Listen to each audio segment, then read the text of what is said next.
Welcome, everyone. You have now entered the cosmic radio receptors of KCIW 100.7 FM in Brookings, Oregon. Thank you again for tuning into this week's fabulous program. I'm Dr. GiGi, and my co-host is, as always, Jacques Kepner. How are you today, Jacques? I'm doing very well, my multilingual physician, and so many other things you got going on. You always amaze me. I look at those your latest degrees on the wall. I didn't know you had all those other degrees. But anyways, greetings, everyone, and welcome to the Doc and Jacques Radio Variety Show. I want to mention that you're hearing this live show on KCIW in Brookings, Oregon. That said, this same show will be rebroadcast in exactly 1 week from now, each and every Wednesday, on KZZH 96.7 FM in Eureka, Humboldt at 8 a.m. So get up early and listen in. Yeah. And then a few hours later at 1 p.m. on my old alma mater, KFUG 101.1 FM in Crescent City, California. So now you know. Darn tootin'. Dr. GiGi and I have got your coast covered. All right, I have an announcement to make that it's going to be a party going down at the second annual Del Norte Rainbow Pride Parade and festivities on June 21st. From 11 to 9 and breaking out all over Crescent City, California. This year is the theme of the parade and the festivities is Stars of the Community, and it's pretty much a full-day event. The Pride Parade starts at 11 a.m. at the corner of 7th and G, which is the Methodist Church in Crescent City. So there you go. Now you know. And I believe next week we're going to have Thomas Kellum is going to be on, and somebody else will have a few guests, but he's going to be one of them. He will be talking up the big parade since he plays a pivotal part in it. Okay, on today's Chat and Share segment of this show, before we introduce our fantastic, talented guest, Dr. GiGi and I are going to talk about the wind, W-I-N-D. Why the wind? Well, we've noticed this year it seems so extraordinarily windy. Down in Crescent City. Particularly Crescent City, yeah. Up in Brookings here where you're working at the Checo Medical, it's not so windy, right? I don't remember it as being when I lived in Brookings, but now it is pretty windy down in Crescent City. It got us to thinking just exactly what is the wind and how do we harness it? Is wind energy a new phenomenon, or is the ancients been tapping into it a long time ago? Also, there's been a lot of talk these days about wind turbines being placed just 30 miles off of our southern Oregon and northern California coasts, so it may actually be very important to us. Right, future will tell. Well, here are some fun facts. Zephyrus was a powerful Greek god of the wind. Zephyrus, I love it. He was the Greek god of the wind. Right. People have been using wind energy with Zephyrus for centuries, dating back to ancient times. 6,000 BCE, before Common Era, in fact. That's a long time ago. Just before I was born. Yeah, so the wind was born. I mean, the wind was used for what, do you think? It was, what was it used for? Yeah. I know. What? Kite flying. Well, of course, you're kind of close, but it was used to power boats. It still is, as in sails being inflated by wind to propel the boats across the water. Whoa, dumb me. I never thought of it that way, but sailing, ancient forms of the wind. The wind was also harnessed by the ancient Babylonians over 2,000 years ago to bring water to their fields of grain and other fields. In fact, there is a 1,200-year-old windmill that still works in Iran. To mill grain using unique, horizontally placed blades, and they're known as panemony. Those windmills horizontally are consisting out of a wall with slits, so the wind goes through there. There's a wall standing, and then they have slits in the wall. Through there, and so then on a vertical axle, there are several horizontal sails. Fabric sails again, yeah. And they catch the wind and turn the grindstone. Oh, man. Or turn whatever so the water goes uphill. The iconic windmills in Netherlands, as we all know. Oh, the famous ones? The famous ones, they date back Frankenstein burned up in one. He did? Yeah. At the end, he burns up in the windmill. In a windmill? Fire. Yeah. Okay, well. Okay, so they date back about 1,000 years. Oh. The first wind turbines to generate electricity were built in the late 1800s, and some of the first in the United States were in, hey, Chuck, hear this one, Ohio. There you Cleveland, go. yeah. Today, some states receive well over 50% of their energy needs by what? Wind turbine power. Who'd have thunk? Right. And most of them are in the plain states of the Midwest where it's More quite windy, I guess, Yeah, except for Crescent City. So here's something very interesting. Okay. Wind also is a form of solar energy Right. because it is caused by the sun's uneven heating of the earth. Oh, I kind of get it. Now, you, Jackie Poo, complain a lot about how windy it is. It's been horribly Well, windy. hundreds of feet above us is much windier. So you can feel lucky. Up there, we call the wind the jet stream. Oh, yes, we do. It's those curving lines that TV meteorologists draw on the screen behind them. I know what jet streams are. The jet stream was first discovered in the 1920s by Wasuburo Oishi, a Japanese meteorologist who used weather balloons to track upper-level winds as they ascended into the Earth's atmosphere around what? Mount Fuji. Then with Then with the advent of airplanes that flew much higher, pilots like Wiley Post, an American aviator, took note and proved that there were, quote, wind troughs, end quote, which helped him to become the first person to circumnavigate the globe in 1933. Wow. 5 years after Lindbergh went from New York to Paris. Yeah, over the... So Wiley went all the way around the world. Right. Yeah. Well, he took that knowledge, though. Jet streams are fast-flowing bands of wind in the upper atmosphere, as you kind of described, that circle their way around the globe. They form because of temperature variations between the cold air at the poles and the warmer air at the equator.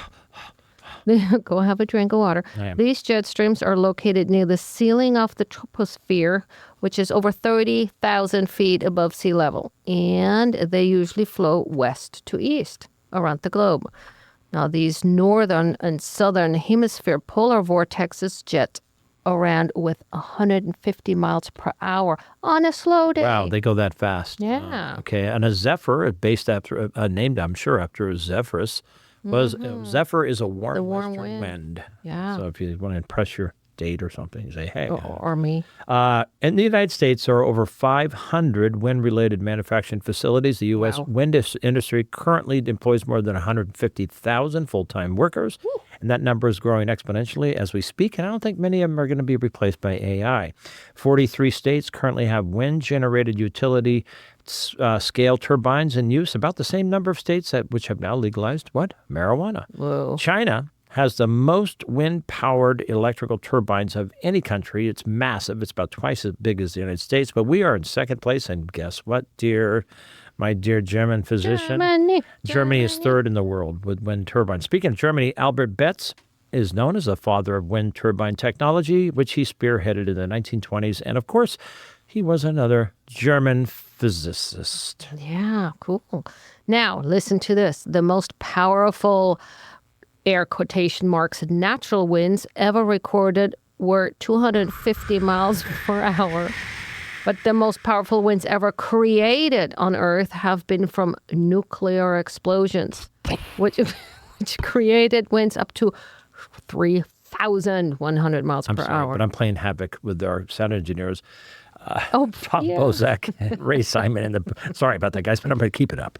So wind energy is the fastest growing mode of electricity production on Earth right now. Wind power in the U.S. is nearly a $20 billion a year That's a chunk of change. dollar industry. That is a chunk of change.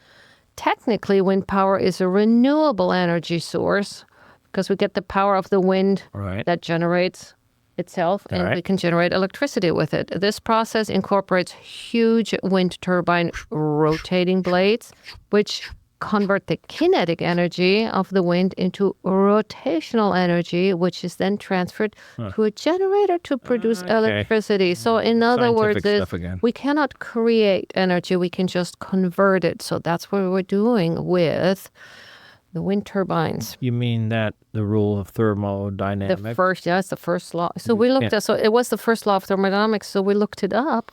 If I was right, and now there's a zeroth law of thermodynamics. Oh, I didn't know. So I don't know that either. Whatever. Wind power is booming around the world, and just recently there has been some major advancements in turbine technology. Did you know that the longest wind turbine blade is over 350 feet long? That's Statue of Liberty is 300 feet in comparison. Whoa, so smaller.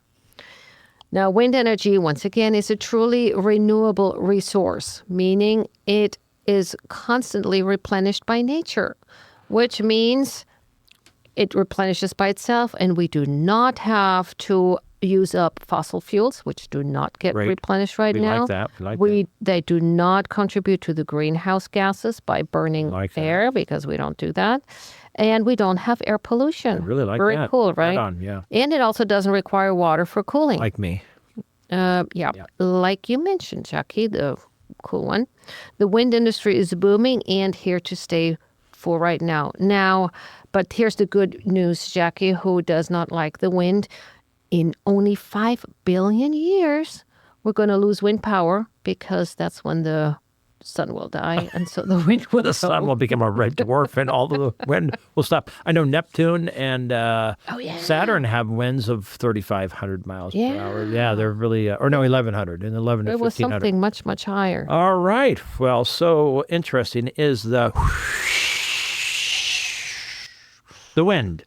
And today's guests just wrote in on the wind, right? The broomsticks. Oh, no. Right. Russell Smithson, manager extraordinaire with Porta Pints in Crescent City, is heading today's show, where we will talk about, guess what?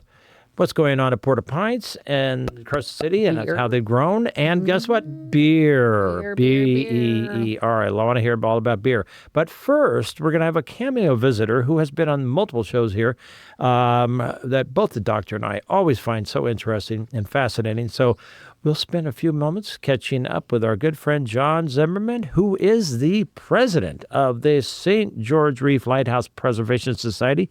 Whew, that's a mouthful. Right. But then so is that beautiful, iconic landmark of a lighthouse that is right off of our shores. So without any further verbiage from me, I want to welcome John Z to the Doc and Jacques. John Welcome. Z. Welcome, John Z. How's it going, man? Good. Very good. So Ray Simon asked, he says, is that your real name? Or because Bob Dylan's name Last name? was originally Bob Zimmerman. Zimmerman. One N, not two.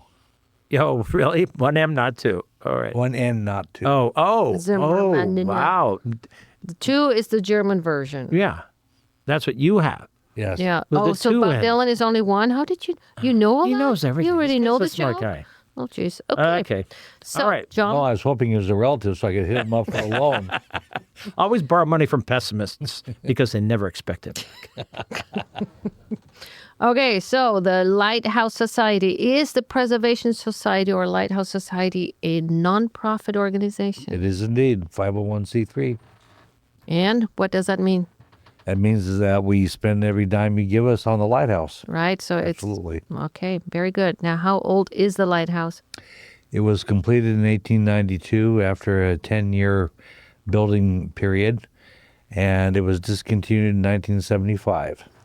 Which is only a few hours. So after I it was born. less than 100 years, but man, it's 7-8 miles off the shore. 6.5 off of 6.5. Point St. George. Except we saw it perfectly at Ray Simon's house with his super telescope. Oh, wow. And he's yeah. north of town. There's a Yeah, it is nice. Amazing. Actually, as a matter of fact, we saw it from the other lighthouse, from the one in Crescent City. Battery It's Point. super, super good, clear. You can see both. Oh my gosh, that was pretty exciting. amazing. How tall is the lighthouse? The lighthouse, including the caisson it sits on, is 146 feet above the water. Okay, so it's half the size of the blades and the statue. That's right, half the size. That's a tall tower. You see it from the shore. It is the tallest lighthouse on the West Coast. Whoa, I didn't know that. Very cool. How is it accessible? Can you only see it, go to it by ship? No, you can't access it by vessel. There's no way to get off the ship onto the rock safely. We don't have the equipment necessary anymore out there, or someone to man it. But we go out there with a helicopter, and we have tours once or twice a year out there. Here comes a helicopter coming in on the wind. Was it an expensive lighthouse to build, John? The most expensive in the country. Wow. To this day. $750,000 in 1892, and I think the conversion is like the excess of $21 million today. 21 million. Million. That doesn't, I thought you were going to say billion, man. I mean, Yeah, okay. Yeah, all right. Well, it has saved many lives, most likely. Yeah, it and originally sunk the Jonathan. Yeah, the brother Brother. Jonathan sank in 1865 on the reef, not on that particular rock, but one nearby. Where the lighthouse is built is at the bitter end of St. George Reef. It's Northwest Hill Rock, but there's a lot of underground obstructions between Northwest Hill Rock and Point St. George. Just under the miles. walls. Yeah. Yeah, so Treacherous. Jacques, you said the visitor center down in Crescent City has a map with all the underground Yeah. pokey I got to thingies, take a right? picture of that Yeah. that chart of dragons. What's it called? Dragon They Reef? call it the Dragon Rocks. Dragon rocks Oh my goodness. underneath. That's So many hundreds and hundreds of these wow. vicious spikes sticking up.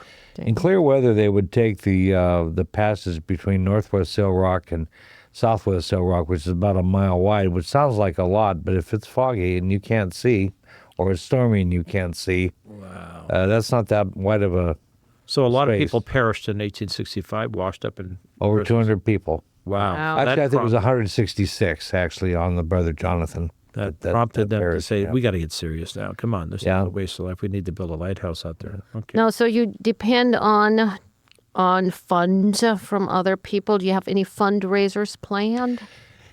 Actually, we do. We have we are going to embark on a fundraiser to replace all the windows in the lighthouse sometime this summer. Whoa. We are also working on grants as we speak through actually one person that the two of you suggested that I contact, and then some other grants that we're working on to raise money to restore the lighthouse. Also, this summer we're having a 4th of July booth this 4th of July at the Crescent City Fair. Right on. Yeah. Not the county fair, but the The They have- 4th of July Front Street. the Front Street event, and Right on. people really enjoy our booth there. You ought to come by. We'll be selling, of course, books and mugs and that sort of thing, but information on the lighthouse and upcoming tours and all of that, which we're hoping to schedule some type of a tour probably Labor Day or maybe shortly thereafter if we can get our act together. Right on. Right on. Well, you got a huge job there. What is some of the biggest stones are used in making that? They're massive stones, right? They brought them out there by ship. Yes. All of the granite was quarried at the Mad River Quarry near Arcata, California. Brought up. The largest tip to scales is 17 tons, and the smaller ones are 2.5 tons. Whoa. Kind of like when The Doctor and I smaller walked. ones. Yeah. Walked down the street. 1,339 stones went into building the lighthouse. Whoa, how amazing is that? And I want before I get into some the real details and send you on your way, I wanted to ask you, I forgot. So that doesn't matter. You're always looking for volunteers and Yes. donations, right? Because you're a nonprofit. You need to support this effort to preserve it. It always needs attention. It is a lighthouse and is exposed to the elements. As Big we know them, elements, yeah. Right? Right. How do people get a hold of John Zimmerman with 2 N's? Well, one is you can call me at my home, 541-254-3851, or the lighthouse number, 707-273-1905, or you can contact us on our Facebook page, which is under St. George Reef Lighthouse Preservation Society, or you can go on the website, which is stgeorgereeflight.org. Right on. What a crucial, important thing you're doing. How interesting it is for all of us. We just love it when we see that. We always look for it. People We just always do it. do, We're yeah. always looking for the lighthouse. So you can call the Preservation Society at 707-273-1905. And one last question. What state has the most lighthouses? Do you Kansas. I thought it was Nebraska. Darn it. Darn it. It's actually, what is it? It's Michigan. Michigan. People think it's on the west or east coast, but it is Michigan. All right. We've been talking with John Zimmerman, spelled with 2 M's, 2 N's, Two N's. at the end German of spelling. Zimmerman. Originally, we you're- dropped one. We always like having you on. We always like getting an update on what's happening. Look for the preservation people out at the big 4th of July festival. There'll be rock bands there. Is Porta Pines going to be busy with that or not? Do you know? We'll have a couple beers. Yeah, you might have a couple. Have a there. couple. Can I give one small shout out? Yep, absolutely. This Saturday, we're having a Lighthouse lecture at the Visitor Center at Chrissy Field, south of Harbor, at 2 o'clock in the afternoon on Saturday. Okay, June 7th, Saturday. Yeah. At the Chrissy Field, right there at the state line, California Right. and Oregon. And it's you're going to free. have a conversation about lecture, and you're going to be lecturing us. So. Yeah, I'll be covering all the Oregon lighthouses, the two southernmost Washington lighthouses, of course, Battery Point and St. George Reef as Right well. on. Wow, great cause, great Is it guy. a free event or is it a It's, donation event? Well, no, it's a free event, and we will be raffling off. Well, we won't be raffling off books. What we do is we give everybody a number, and they'll get a poster or a postcard or a book or a newsletter, Cool, yeah. something like that. So we always bring some Right on. things for people to receive. Very Looking cool. forward to that. I Yeah, think I our wanna go. friend Kravitz is going to be there. Yeah. Yeah, possibly. Sandy? Sandy. Yeah, she was out at the lighthouse. Her and her husband, yeah. Oh, yeah. We saw that on Right, the, cool. yeah. So, yes, she volunteers still there. Yeah. All right, Chrissy Field. John Very Zimmerman, cool. thank you always. We'll have you back on in a month or two. We'll talk more about the lighthouse.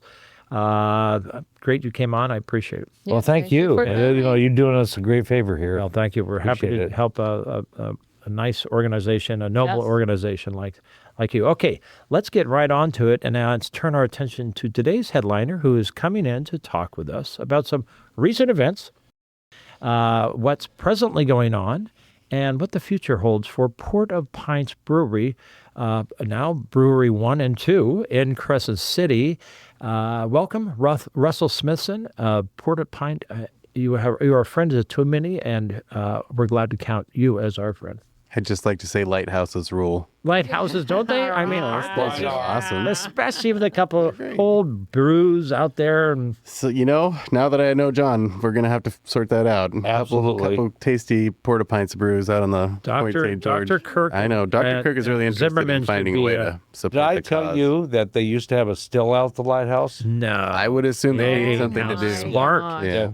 One of the junior keepers discovered that still when he first went out there in 1953. Whoa. He said he saw the still, he shut the door, and pretended he didn't see anything at all. 'Cause that's against every rule in the book. Wow, what a trick. Yeah. Oh, no. 10 days later, it disappeared shortly after Ray Simon, our sound engineer, paid a visit. Yeah. Russell, Makes sense to me. let's get back to you here before this gets out of control. Where were you born and raised? So I was actually born right here in Brookings, raised in Crescent City, California, Oh, that? Cool. 1982. So that's what He's brought giving you a here. Yeah, grew up in Crescent City. Got away for 20 years to go to college and get my career started, I guess, to really find myself in beer. And in 2020, I moved back to Crescent City to be closer to family and, kind of thought I was done with beer, but got to know the previous owners of Porta Pints and fell in love with a beer again, if you will. You were working, was it Chico, the one? I worked for Sierra Nevada for a number of years, and I also worked for Lagunitas. That was the majority of my career in beer, was down in Petaluma with You with know your Lagunitas. beer. Now, everybody, you might see him. He's very, very visible. He has a beautiful beard, man. Thank you. Yes, I hear that You quite often. now said you were born in 82, so we know your birthday. Now you know. Got But some you're info. the man behind the scenes. Who do you work for exactly? Tell us more about Porta Pint. Tell us the whole bunch. Yeah, what's your actual title, position? Well, my business cards say paid to be awesome, but what I really do is a mystery. And that's the way I like to keep it, Jacques. No more questions. No, just kidding. Good. John Zimmerman remained in the studio here in case we need to. No, if I had to put a corporate name on it, I'm a brand manager. I help manage the brand, social media, promotions, events For for Porta Pints. Porta Pints, Yes. the two 1 and 2. So you One brew and it, two, the South original Beach. one there on North Crest. North Crest and Yep. South Beach. Yep, I started as just a humble bartender. I got to know Rick. He knew a little bit about my history, the former owners, Rick and Carol, and they got to know my history a little bit, and they were like, well, we can't really pay you to do all that stuff, but do you want a 10 bar? And really that's always been my favorite part about the industry is just putting a beer in somebody's hand and being able to wax intellectual about it for a while and talk about the complexities cool. of it. Cheers like So it was perfect, right? Move back into town, couple nights a week, get to bartend. And when John and Cynthia purchased Porta Pints and Kirk and Cynthia. continuing the legacy of Porta Pints, Porta. they found out about my history and were like, hey, you want to do some of this stuff? And I was like, Let's And let's dive back everybody in the pool. beer business. We walked in here 15 minutes before the show began, and you got sidetracked by talking with, I believe, is that Matt? Misty Mountain, yep. Yeah, The Misty brewers Mountain over there. Brewery. And of course, in the studio today, it You can really smell 'em, they're smells brewing over hoppy there. because they're brewing, and it's a little bit warm, and man, it's in the air. Brings me great comfort. Yeah, I You love the feeling smell of home, the huh? brewery. Cute. Yes. All right. Now, Porta-Pines was just very recently involved in a big festival. Yeah. Tell us about that. Yeah, we like to party. That's Yeah. the truth. One King Entertainment, a little new production company. John and Yeah. Barbara and Bertie. Started a production company here in Crescent City. They have a lot of access to some great gear. They know the local music scene in and out, and they came to us, which is ideal, right? We built this second venue out with the hopes that the community would This really. is South Beach, Right. This is the South South Beach, Beach. huge, 201 huge. Citizens Dock Road down in the Crescent City Harbor. right next to the boats. And really, really the focus was like providing a space that we can gather as a community, that we can host events, that we can see live music, that you can engage by playing pool or the arcade or axe throwing. So it Yep, was really meant to be a space to gather. And I think One King Entertainment and the One King Music Festival was a huge success. We had 12 different bands, music Yeah, all it was day. mostly outside. Good, it was and free, car vendors. shows, and all It kinds of was stuff really going kids cool. and So shout out bubbles. to One King Entertainment, that whole crew. Hey, Like you said, John, Barbara, Bertie. Bertie. They put in a ton of just pounding the pavement work, put a ton of marketing into it, and we got to do what we're really good at, which is provide the beer and It felt set the flawless. tone. It felt so easygoing. Obviously, we weren't involved. Beautiful in it. day. It was Beautiful just day. so easygoing, as if let's just do it. It was not. It was really nicely done. thank it you. was very. And you really played a huge part in it. So accolades to you. You're the guy that really thought about this a long, long time ago and brought it to fruition without those people that Lot of you help. mentioned. I can't take much of the credit. Redwood Records was there with Bray Martell, our friend, and everybody did the right state. Everything was well conducted. It was a beautiful day. It was a real trip. We're having some of the guests that were there coming on soon, some of the musicians. So Great. We heard from some people that there's going to be at least 8 bands or more, and they want to be only playing for 1 hour. Good luck to get that done within a timely manner. But it was, amazing. I don't right? think we fell off schedule once. No, to not be honest. once, not the for run of one show minute. was very thank goodness well to Redwood organized. Records, right? Yeah. Ray, Very Ari well Lip, and done. everybody. They really Their gear is great. I think it sounded great. I think seeing all the people on the lawn and the cornhole tournament, like I know. for me, it is. We had to move around some dog remnants, if you will, to make sure that the cornhole field was clear. Oh, really? But Yeah. all in all, it was just a beautiful day, and we were out we got lucky that the weather wasn't, to speak. It was a great day. You started your topic with the wind, and we always have that Right. fear in We Crescent did City have that a the lot of winds, wind. whip through and beat us up real Yeah. bad. It did come in about 3. We lost a couple pop-up tents, but it could have been much worse. It's Could have true. been much Yeah. worse. It was. And the last group, the Mighty Still Hearts, had to play inside. They It played inside. wasn't planned in the beginning, right? No, that was planned. It was was? planned to move it all indoor. Hey, Yeah, it was Hey, good like I time. said, we Yeah, stayed you were- stayed on schedule. We nailed it. Yeah. Are you a beer drinker, John? Yes. Yes. Okay. So we will get talking about beer right now. Tell us a brief history before we get off track again about the Porta-Pines. Okay. Besides the form, what? Yeah. Why this is it called Porta-Pines? November 2015 started. Rick really was searching for something that was unique. He loved the tie-in to the local scene. If you come down and you visit us, you'll see a lot of our beers are locally themed. We have a Crescent City Common Ale. We have an Agate Cream Ale. We have a lot of these beers that kind sounding of tie. good. Speaking of, we need to get that Lighthouse beer going and do something. that, Absolutely. Yeah, Or I know. I dreamed it last night. I came up with that name. Dr. John is all about finding ways to support that. Wow. for that St. restoration. George Overlight And every foam. bottle that's sold or every beer that's sold, I a like this small percentage goes to- 1339. That's like a cool name for a beer, and that's how many stones you said it took to build the lighthouse, right? I like little tie-ins like this that are kind of, we hide some meaning in it, or we Did you come up with that? the real I did. I drank that. logo. show. I don't know, or how tall it is. I listened to the Lighthouse stuff, and I got my very Okay, good. crew working about how we to got to do stuff. break one moment. We're already halfway through the show. I do need to take a my break. gosh. You're listening to KCIW 100.7 FM. It's Brookings, Oregon. We wish to continue to thank major supporters of community radio. I'm going to read about half of our major supporters now, and I'll get to the rest before we end. I want to take this time to thank those that are those major supporters. such as Michelle Bubert with our own vibrant local Curry County Chamber of Commerce, Marie and Brett Curtis, our next-door neighbors at Remax Coast and Country and Realty in Brookings, Advanced Airlines, who are now flying in and out of nearby Crescent City to Oakland and L.A. 7 days a week. Dr. John Kirk's Port-au-Prince Craft Brewery, now with 2 locations in Crescent City. And then there's Jim Doc Bellardi and his Crescent Land Title and Escrow Company in old downtown Crescent City. And I'll say one more. How about Chetco Medical and Aesthetic Center, located right here in Brookings, Oregon? We'll get to the rest of them right after this, but let's talk more about what beer. All right. Yes. So it's our 10-year anniversary, actually. I mean, that's you asked about where we're at. It's, in November, we'll have a big party. And, okay, good. But really, the hope of Port-au-Prince, I think, the entire time was to remain open to the idea of old styles. We brew a lot of very traditional, older styles of craft beer. We have 22 beers on tap, so we're not just pushing out one production brew, right? We really like to present a plethora of options. And so do you actually brew them on North Crest? Is that the brewery? We have a 7-barrel system, and everything's brewed right there at the North Crest location. Okay. Barrel. Wow, very cool. They're expanding. One day they're going to have 1,339 barrels. Yeah, just to come on. I don't know why that stuck out in my head. I like the stuff like that. What is your favorite beer? Oh man. Oof. Uh-oh. This is can of worms. You know, you get this question a lot being in the industry. Yeah. And I've always said my favorite beer is the one in my hand. There you go. Yeah, Good answer. Because, you never know what kind of mood you're in or what you're hoping for. But if you're open to every experience and, sometimes you just want a Miller High Life or something, though. You want a lake beer, Right. You want your fishing beer. Saw me through college. Yeah.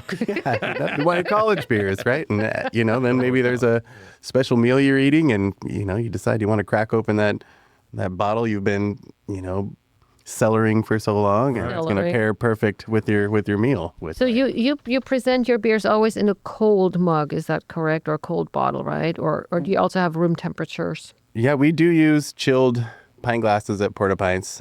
But the beer itself is chilled, unlike the German beers, which are often room temperature. Room temperature, Correct. yeah. And we keep our beers anywhere between 38 and 41 degrees. Americans like it cold. Yeah. Yeah. There are certain, temperature is one of those things that kind of kill flavor. So there are some beers you'll put your hands around and try and let it warm up a little bit more to room temperature to open up some of the more floral notes. It's an ancient craft. It's been brewed for 10 years at least. 10 years at least. At least 10. Coming up 10 years.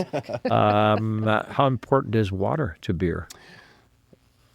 The most. You've got the Reinhardt purity laws, right? You've got 4 main things that traditionalist brewers will stick to. So you've got malt, hops, water, and yeast, and those are the 4 ingredients. So of those 4 ingredients, German, right? they that's your beer, right? So location, mineral content, pH, all that stuff can affect the eventual outcome of a beer. So very important, I would say.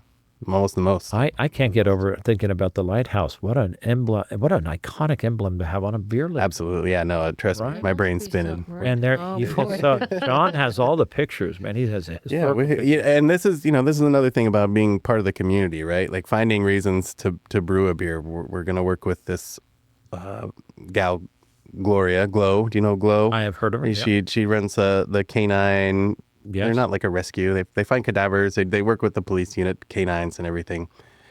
We're going to brew a beer for them, and essentially, a portion of the proceeds from every keg we sell from that beer will go back to her organization, so they can travel and continue. So, I think finding something to do with the lighthouse that is in a similar genre is definitely maybe brew it's a beautiful part, right? Seawater. How about that? So how do you put the flavors in? Do you put, a drop of vanilla in? Probably not. But is it where it's stored? Where do you get the flavors? How do you get them, if there are flavors? The majority of your flavors are coming from the malts, the grains that you're using. Some of your aromas are coming from the hops. Some of your bitterness flavors, really? your fruity flavors are coming from the hops even. Jacques, you drink the cocoa. Yeah, I've had it when I used to drink. Yeah. I don't so drink it, how do you flavor that? Well, they're an agriculturally produced product. So, I mean, based on how they grow is kind of what they release into the beer. And Really? Oh, I that's didn't why know. it can be very difficult to brew the same beer again and again and again, Oh, because yeah. every year you're using a different stock of hops or a different stock of grain, Right. and you have to hope it has a similar sugar content. And so you're really tweaking it with temperatures, pressures, and grain builds. You know, your different grain builds, maybe a little bit more two-row pale malt or a little bit more roasted malts, or So where do you get your grains? all over the place. Yeah, our brewers are kind of not limited or locked in. They're allowed to, based on the price and based on what the style they're going for, you know, order from different grain producers. A lot of them come from Canada right now. Southern Canada grows some of the best grains. We've pulled grains all the way from, like, I want to say, like, New Zealand, though. I know we've gotten some New Zealand hops in before. Having those big burlap, 50-pound, 100-pound burlap. Yeah, they come over from, you know, we've ordered European grains before to stick to that kind of traditional grain build. So, yeah, they just put in a grain order last week. I think it was $2,000 or $3,000, and hopefully that allows them to make enough beer for the next 6 to 8 weeks, essentially. geez. Who are the current brewmasters? Devin Beach is our brewmaster. He's been there for quite a while. Cool. And then we have Cam Cook and Tyson, who are kind of Cam, right. apprenticing as Oh, Tyson. brewers. Have I met Tyson? He used to be a bartender too, so he's kind of Cameron? Yeah. How Shout out about to everyone. Pilsner? I think that has yeast in it, right? Yeah, they all have yeast. That's they what all makes have yeast? that's what makes the alcohol. Wait, but did you mention yeast? Yeah, oops. I don't- One of the four. we can talk about it. Yeah, we can. Now, does Pils have more yeast? I mean, I that's just known usually to get my be beer yeasty. with no yeast, but I add, wild turkey to it. Yeah, that's fine. You like to party too, it sounds like. I used to. Used it 3 days ago. I gave it up after the big festival that we were just having Right. at the was Porta good. Pites. So GiGi, yeah, the kind of line in the sand, you kind of nailed it right there. You got pilsners and you have ales, and lager, pilsner lager, kind of synonyms, and then you have ales. And that's where the yeast can differentiate. For the most part, you're using like an ale yeast, you're going to get a 10-day to 2-week fermentation time. It's going to brew it a little warmer. It's going to ferment at a little warmer temperature, and that yeast is going to sit up at the top of the tank and ferment Oh. down. With pilsners, lagers, much longer fermentation process, much colder fermentation process, and that yeast kind of sits at the bottom of the tank and ferments from the bottom. And that's really the biggest line in the sand in my eyes for most beers, is whether it's an ale or it's a lager, you know, and what kind of yeast you used. Oh, so when you bottle the Pilsner with the yeast on the bottom, you actually bottle the yeast. You get the If put the a yeast beer in is there. bottle conditioned, then yes, it will continue to ferment in the Yeah, bottle. We don't do a lot of bottling. We can and keg majority, but most of our we've killed the fermentation by the time we've put it in a keg. You still may get some of that particulate from the yeast, but it's not continuing to ferment at that point. You've cold crashed it, right? You've brought the temperature way down and killed all those little bugs from being able to do their work and fart out alcohol and CO2. Are there ever crashes where it comes out wrong? Where you mess up, yeah, a lot of mistake beers. And then what happened to them? Beers. They have to be drunk He by takes it somebody home and else. secretly sells it out of the Or backyard. you still got that fermenter from that old lighthouse? We could distill go. it. We could distill it and turn it into something pretty cool. I think it's gone. Yeah. Background.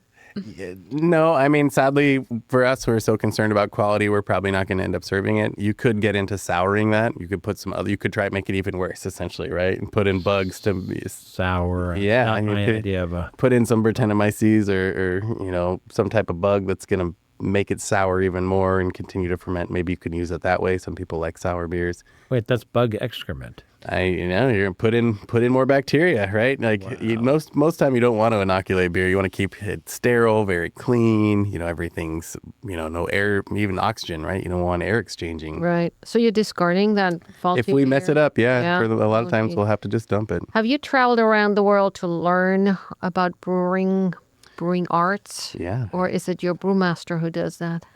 Well, we all have our own stories.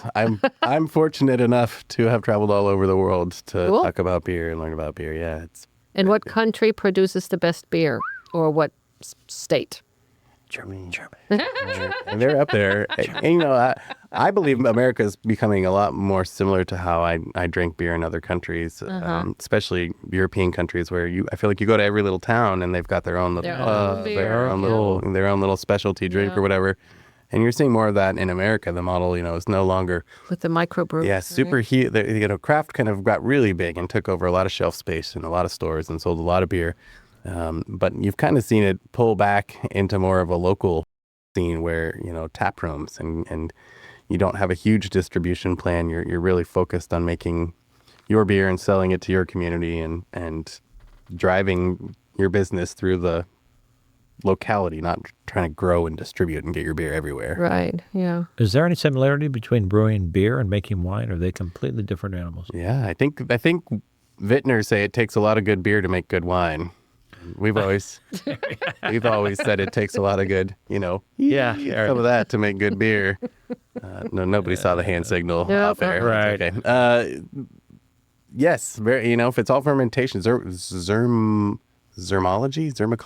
I'm mything that up. Up, doctor. The fermentation science. It's all. Yeah. It's all based on learning how to ferment well and make a cool product. Well, I have tried both. I have tried to make beer in Louisiana, and I have tried to make wine type things, and it very badly failed. As a matter of fact, one time we had visitors over, and I wanted to show somebody how I had little bottles with my pseudo wine. And so it still had the old label on there or whatever it was in there before. So Jacques took a beer bottle. took a big old swig. And I thought it was a beer. It was vinegar. Wine or vinegar from 10 years ago. So that was the quality of mine. Horrible. Horrible. Craft beers are here to stay in America. I think it's exponentially growing. I mean, there's always these breweries popping up more and more. This is great. We see a little bit of a pullback recently, to be honest. Yeah. Oh, maybe with COVID years. Yeah, not quite as many opening as used to be. I think maybe last year was like the first year in a while where there'd been more closings than openings. But we've got Chetco up here, Chetco Brewing Company. Yeah, we're killing it up here, to be honest. Misty Mountain here, right next door. And that's the hops we smell, right? Is that was them mashing in or boiling. I think they were boiling. Oh, good. Yeah. And then in Crescent City, you have Seaquake and Porta Pints. And then Eureka has multiple ones. We're Enoteca doesn't do any, right? Enoteca just serves 36 different. They do have a lot of beers on tap in it. Yeah. Yeah. Great place to go have a beer. What are the most popular varieties of craft beer right now? I mean, IPAs are still very popular. Means what? IPAs? There's really India Pale Ale. Okay. Yes, so you have multiple styles and varietals, right? You have ales, lagers, kind of your first line, and then from there, you go crazy in terms. No, the IPAs are all I know is they're very harsh tasting. What am I tasting out of there though? It's probably the astringency from the hops that you don't like. Yeah. And some IPAs can be very clean and very fruity, and they don't have any of that. Really? Oh yeah. There's definitely you could tell me you don't like a beer style, and I can probably introduce you to enough of that same style where you'd be like, oh, I never would have known that. So why do people say some people I only drink IPA? They obviously don't know. They're seeking, they're seeking that hoppy flavor. Yeah. Let's talk alcohol content and percentage. What beers tend to have higher alcohol? I mean, do the darker beers tend to have higher, or ales? How much sugar, how much yeast you put in it, right? So if you have a lot of fermentable sugars, and you have a lot of really strong yeast who's going to eat those sugars, you're going to get a higher ABV. But you have to include those sugars in the initial brewing process, right? If you don't have enough sugar in to start. Right. You can always add more sugar at the end and before you get into fermentation to spike the alcohol content or something like that. But we tend to stick to those purity laws as much as possible and just use water, hops. Right. So if you added sugar, it would make it spike a little bit. But would that be like a fortified wine? I mean, sure. So you fortified Very beer. Similar, right? What's the highest percentage of alcohol in it? Man, this is a good.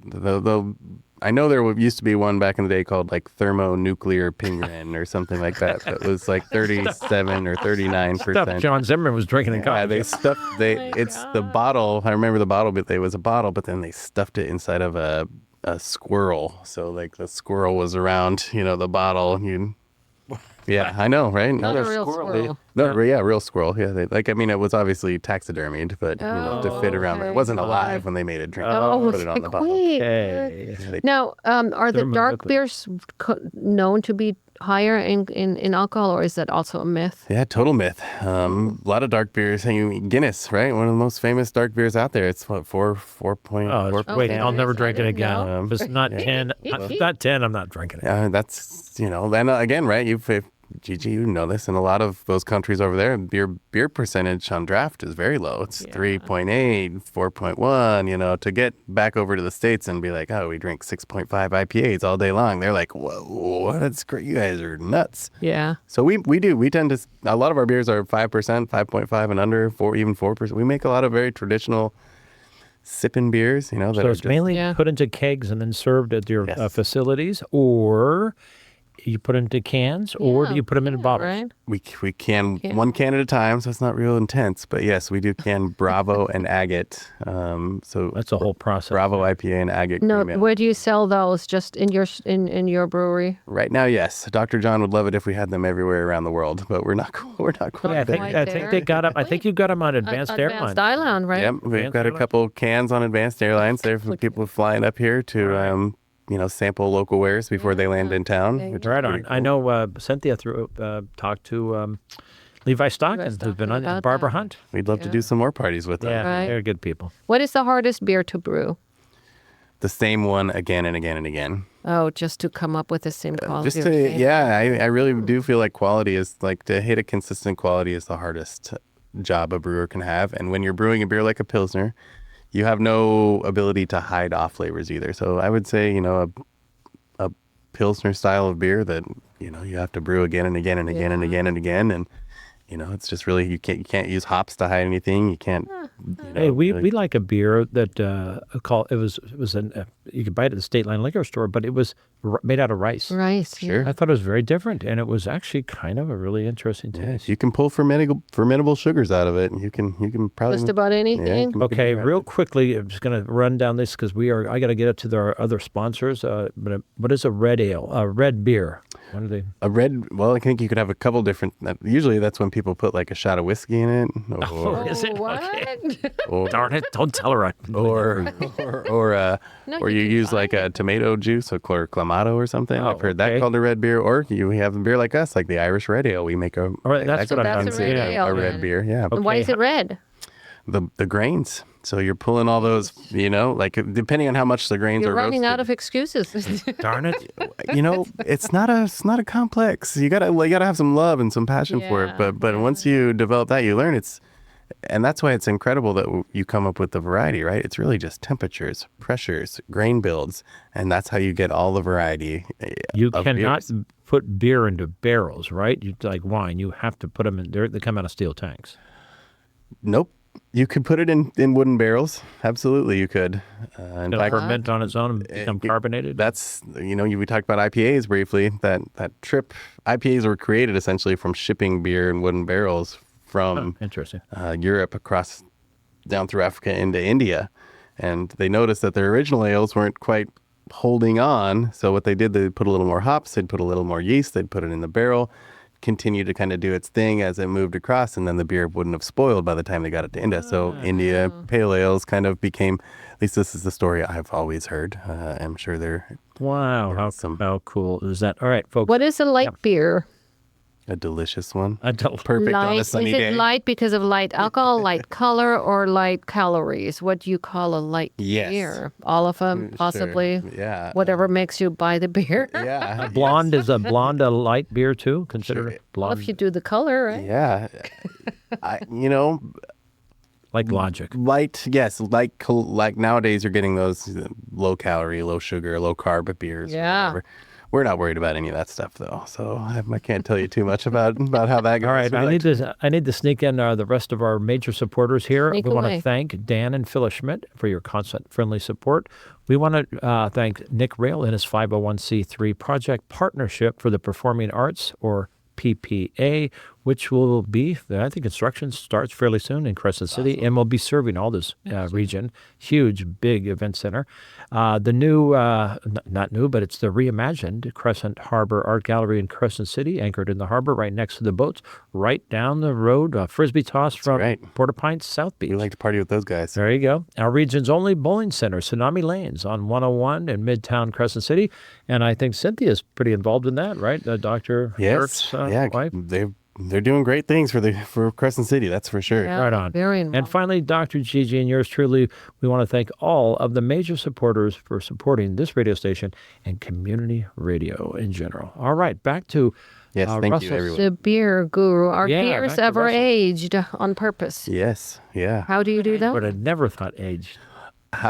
Cellaring beers and aging beers is a process as old as, goes back to probably when they first accidentally discovered it. When was that? I don't know, 8500 BC. That's disputable. It can't really be exactly when. 29 was Pompeii. Somebody probably left some like grain out in a pot. It rained, and then wild type yeast fell in it, and then something. Then it sat out in the sun for a couple days, and they came back like, oh, we can't waste this, and so They drank they it. drank the poison essentially and had a great time, and they're like, we should do this again. Do it again. And I don't know if that that's I think how it happened, but it was a long time ago. they left it in a lighthouse. Yeah. The Pharos of Alexandria in Egypt. Is it? That's where it goes. Yeah, way back. Oh. They're. I Well, think so once you have them in bottles, do you age them for another 2 weeks? so like beers like our Krampus Holiday Ale, it's a real big imperial wassail. It's absolutely a beer you can sit in a cellar and let it age for 2, 3, 4. In fact, we did a vertical tasting where we tasted 6 years in a row worth of the beer. Like we saved a bottle from each one, and you kind of drink it and kind of figure out the complexities and how So it's changed. not getting better; it just doesn't spoil. Yeah, it'll change its flavor profile. Oh, it does Carbonation. change. Hmm. Oh yeah. Okay, so in aging, but does beer spoil easily? I mean, Yeah, there are some beers that will have a shelf life. Like our beer isn't pasteurized, so it comes out with whatever was in that tank with it. There are particulates of that move on with it the entire time. So about 6 months is about how you'd want majority of our beers. You'd want to have them within that time. Dang. But an IPA, you want it as fresh as you can get it, so you get all that hot punch. You don't want it to age very much. If you pasteurize, ship your beer from Europe, it can last a couple years. Right, or like the Budweiser came out years ago, where they started dating their cans. And Yeah, I still have some in the fridge. I say fresh is best. Yeah, fresh is best with beer. Right. That's Dating me. hasn't put the date Yeah, on they it. put the date on it. Most cans and bottles should have. Yeah, okay. didn't really What's understand the big, dating. new, happening? What's going to go? What's the future? Number one, Russell Smithson, where do you see yourself in a year or two? And what about the Port-au-Prince? What's any bigger events coming up, or what's on their horizon? I'd like to be independently wealthy and be a scratch golfer. That's my hope. Scratch golfer Just What's that? with a still Yeah, on the back of your golf cart. yeah. Oh, No. Personally, professionally, I'm really excited to have a summer with a second venue in the harbor, and I'd love to see that Crescent City Harbor turn into what I feel like many harbors can be, which is Such a great heartbeat of a harbor. community. And that's really the focus, right? Have an engaging space, and use that as the vessel to connect with everyone around us. Right? how do people connect with you? Oh, good. Website, Look at that transition. address, Look at that everything, transition. Right? Yeah, we nailed that Very one. sweet. Yeah. So portapints.com. Our website has the majority of our information. We're really good at using our Facebook and our social media pages. So if you would like to follow either Port-au-Prince South Beach or Port-au-Prince North Crest, you can find both those locations on Facebook. Best way to do it is see us, though. 1215 North Crest and down in Crescent City, or the new venue in the harbor, 201 Citizens Dock Road. Yeah, going down and just see maybe you have an idea how you can use the space, better Right, than we because can. you do have other events. This was a huge event we had, but you have little you have groups constant and concerts bands are and- coming through all the Yeah. time. Both of your both venues. of the have- venues, right? Trying to have live music every weekend. Yeah. We're hosting trivia, bingo Right. at North Crest. It's getting real competitive and spicy in there for Tuesday night trivia.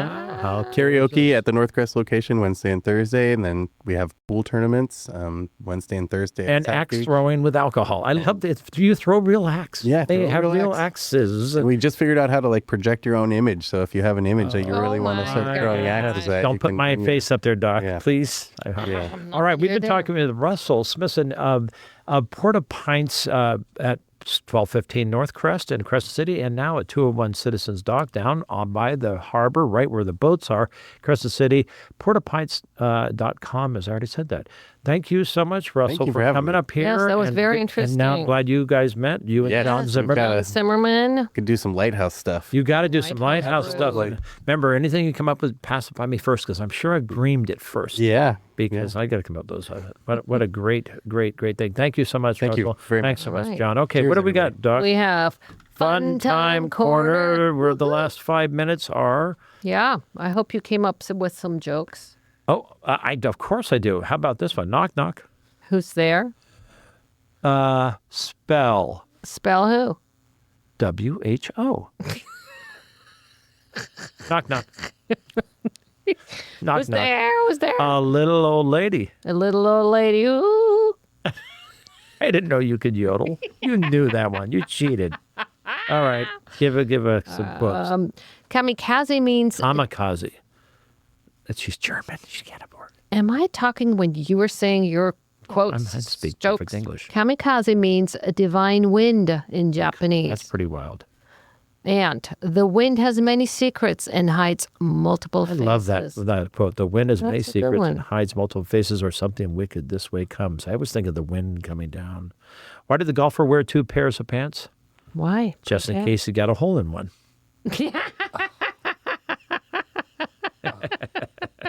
Yeah. Oh, come on, that was. All right, come on, give us another quote. The wind whispers secrets through the trees. Love that one too. Something so nostalgic about wind, right? Give us another one. A gentle breeze can bring a sense of calm, something like that. I'm asking you. Okay, why do French people eat snails? Why? Because don't- they don't like fast food. They don't. I knew that one. You're stealing from me. I'm stealing from you. No, I Okay. don't have your jokes. Okay. All right. Okay. Give us 2 more quotes. A gentle breeze can bring a sense of calm. Yeah. True. And I have another one. Okay. Love is like the wind. You can't see it, but you can feel it. Feel it. Amazing. What do you call an apology written in dots and dashes? Remorse code. I'm hitting it off with her. Our guests aren't laughing at all. They're not laughing at all. Why is it annoying to eat next to a basketball player? Why? Because they dribble all the time.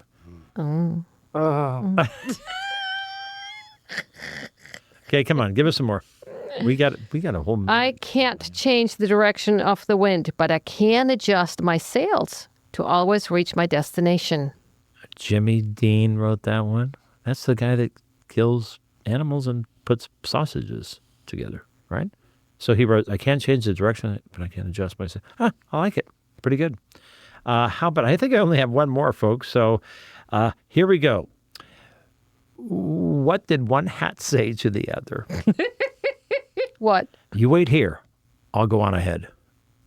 Oh, Get it? that's cute. Like I said, I'll have one more, but I'll do it later. Give us When the winds of change blow, some people build walls, others build windmills. I love it. That's a great one. Wind is wonderful, and it's a great thing. All right, and I one kinda more like of it your now. dumb jokes. Okay, and one then more. We can Knock, finish. knock. Who's there? Wire. Why or who? Why are you so cute? Just blowing. Okay, you should have stopped. before Wire. that. W-I-R-E. I thought I'm German. Okay, guess what? You have been listening to the Doc and Jacques Radio Variety Show on KCIW 100.7 FM in Brookings, Oregon. We hope you have enjoyed John Zimmerman and Russell Smithson with us today. Yes. As much as we have. We have. And again, thanks again to Paul. Appreciate it. Paul Simon, Ray Simon, and Tom Bozak in the engineering booth. Thank you for your your contribution to this show. Email us if you know of a talented person by going to docandjacques@gmail, and they may be on this show later. Doc and Jacques at gmail.com. I just said that, right? Hey, Tony Durso, you're up next. Keep tuned in to Goodbye. KCIW.